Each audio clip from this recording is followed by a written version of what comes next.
Hi everyone. In this quick tutorial, I'll show you how to turn on two-factor authentication on Instagram in just a few simple steps. First, open the Instagram app on your iPhone or Android and tap on your profile button at the bottom right. Next, tap the three lines at the very top right. From here, select Account Center at the top. Now, scroll down and tap on Password and Security. Here you'll see the option for two-factor authentication. Go ahead and tap on it.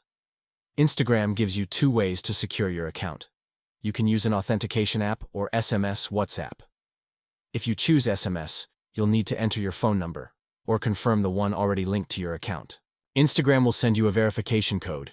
Enter that code, tap Next, and you're all set. That's it.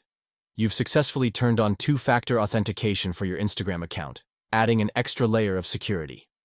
If this video helped, like this video and subscribe to my channel for more quick tech tips. See you in the next video.